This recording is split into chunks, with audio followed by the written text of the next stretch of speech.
مورا میریم خود تا میتوی بوزه کرد پیش ما چند زورگم من میتونم واقعا ببرم که بعد در دل نمونه ده در کت خونه ما در کت خونه بوی سوریم خواهیم سمی خمه و کوتر میرم بدر خونه میرم آنا به حسوری میمونو را تبریک میکنه که رفته ساق سلامت زیارت کنن حجاش قبول شود خدایا خداوند کریم همین چیزی که در دنیا مقصد داشته باشن با همون مقصد برسن ما و شما را هم به نور ایمان مشرف گردونه همین خونه پدر ما رو 108 سال شده گیه 108 سال شده برای خاطری همین اومدن این همین بچه ها جون در همین جمان مقصد چیز که ایستم زندگی نه منو کم ای شما رو حتما گرفتن دکر نه یا چیزی ای تخشوف تانی چی گشتی بود گرفتم رحمت شو بود هم مرا بود شما این آمده در خونه میمونه در خونه شما در کلانان در مقصد شما خدا همین تا به مقصد برسه چی ایاد کی را بگی حسن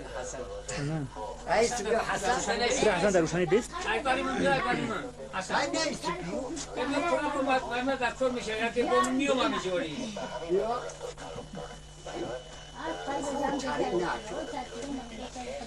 این وسا یا نوسا یا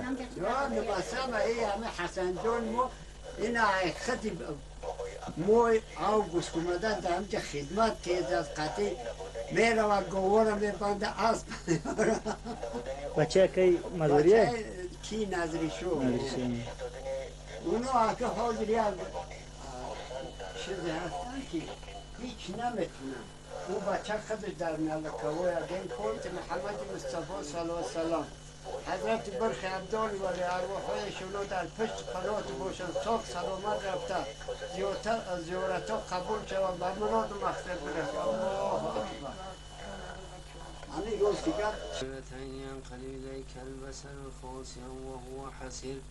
ولقد زينا السماء الدنيا بمصابيح وجعلناها رجوما للشياطين وأعتدنا لهم عذاب السعير الله ربنا وهو رب العالمين سبحان ربك رب العزة عما يصفون وسلام على المرسلين والحمد لله رب العالمين. من حد کردیم ثواب سمره و ادبای قرآن کریم در روزای خدا بر روح محمد مصطفی صلی الله علیه وسلم بر روح جمیع پیغمبران اولیاء انبیاء عزیزان بزرگانی که در اولی تا آخری گذاشتن خصوصا و جمیع روحی که از پدری بابگی اهل اقربای ما گذاشتن امرزده حق شایسته جنت طریق رحمت اللهم اغفر لي ولوالدي والاستاذ والجميع المؤمنين والمؤمنات مسلمين ومسلمات برحمتك يا الرحمن الرحيم. این اله آمین. خداوند کریم ساق سلامت رفته